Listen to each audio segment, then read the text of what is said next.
ಜೈ ಶ್ರೀರಾಮ್ ಎಲ್ಲರಿಗೂ welcome back to N D blogs. ಇವತ್ತು ಬುಧವಾರ 17/12/2025. ಇದು ನನ್ನ ಧನುರ್ಮಾಸದ 2ನೇ ದಿನದ ವ್ಲಾಗ್. ನಿನ್ನೆ ನನ್ನ ವ್ಲಾಗ್ ನೋಡಿ ಫ್ರೆಂಡ್ಸ್ ಎಲ್ಲ ಚೆನ್ನಾಗಿದೆ ಅಂತ ಹೇಳಿದ್ರು. ಅದರಲ್ಲಿ ಒಬ್ರು ಧನುರ್ಮಾಸ ಅಂದ್ರೆ ಏನು, ಯಾಕೆ ಧನುರ್ಮಾಸ ಅಂತ ಕರೀತಾರೆ ಅಂತ ಕೇಳಿದ್ರು.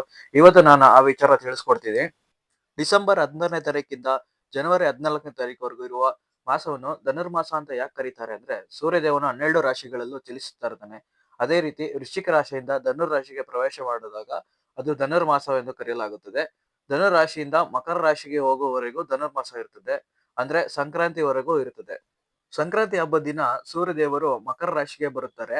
ಅದಕ್ಕೆ ನಾವು ಸಂಕ್ರಾಂತಿ ಹಬ್ಬನ ಮಕರ ಸಂಕ್ರಾಂತಿ ಅಂತ ಹೇಳ್ಬಿಟ್ಟು ಆಚರಿಸ್ತೀವಿ.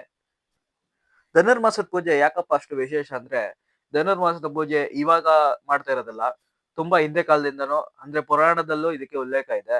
ಹಿಂದೆ ಒಂದ್ಸಲ ಇಂದ್ರದೇವ ತನ್ನ ರಾಜ್ಯವಾದ ಇಂದ್ರಲೋಕ ಅಂದ್ರೆ ಸ್ವರ್ಗವನ್ನು ಸೋತಿರುತ್ತಾನೆ. ಆಗ ಇಂದ್ರದೇವನ ಪತ್ನಿ ಶಚೀದೇವಿಯು ಮಹಾವಿಷ್ಣುವಿಗೆ ಪೂಜಿಸಿ ಹುಗ್ಗಿಯನ್ನು ಸಮರ್ಪಿಸಿ ಭಕ್ತಿಯಿಂದ ಬೇಡಿಕೊಂಡಾಗ ಅವನ ರಾಜ್ಯ ಅವನಿಗೆ ಮತ್ತೆ ವಾಪಸ್ ಬಂದಿರುತ್ತೆ. ಸೊ ಅದಕ್ಕೆ ಧನುರ್ಮಾಸ ತುಂಬಾ ಪವರ್ಫುಲ್. ಈ ಮಾಸದಲ್ಲಿ ಮಹಾವಿಷ್ಣುವಿಗೆ, ಲಕ್ಷ್ಮೀ ದೇವಿಗೆ ಭಕ್ತಿಯಿಂದ ಪೂಜೆ ಮಾಡಿದರೆ ನಮ್ಮ ಮನೋಭಿಲಾಷೆ ಪೂರ್ತಿ ಆಗುತ್ತೆ ಅಂತ ಹೇಳ್ತಾರೆ. ದಿನ ಪೂಜೆ ಮಾಡೋ ತರ ಇವತ್ತು ನಾನು ಎಳ್ಬತ್ತಿ ಹಾಕ್ಬಿಟ್ಟು ನವಗ್ರಹಗಳಿಗೆ 9 ಪ್ರದಕ್ಷಿಣೆ ಹಾಕ್ಬಿಟ್ಟು ಇವತ್ತಿನ ಪೂಜೆ ಮಾಡಿ, ಇವತ್ತು ಬುಧವಾರ ಆಗಿದ್ರಿಂದ ಅಯ್ಯಪ್ಪ ಸ್ವಾಮಿಗೆ ಪ್ರಿಯವಾದ ವಾರ ಆಗಿದೆ. ಅದಕ್ಕೆ ನಾನು ಅಯ್ಯಪ್ಪ ಸ್ವಾಮಿ ದೇವಸ್ಥಾನಕ್ಕೆ ಹೋದೆ.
ಕಾನನವಾಸ ಕಲಿಯುಗ ವರದ, ಕಾನನವಾಸ ಕಲಿಯುಗ ವರದ, ಕಾಲಿನ ಬಳಿ ನಾ ಬಂದೆ, ನಿನ್ನ ಕಾಲಿನ ಬಳಿ ನಾ ಬಂದೆ, ಶ್ರೀ ಕೇಶದಿಂಪಾದ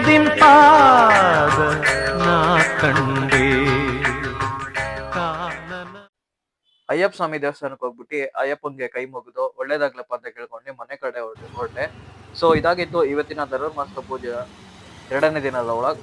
ಮತ್ತೆ ಸಿಗ್ತೀನಿ ನಾಳೆ ಒಳಗಲ್ಲಿ. ಅಂಟಿಲ್ ದೆನ್ ಟೇಕ್ ಕೇರ್, ಬಾಯ್ ಬಾಯ್, ಜೈ ಶ್ರೀರಾಮ್.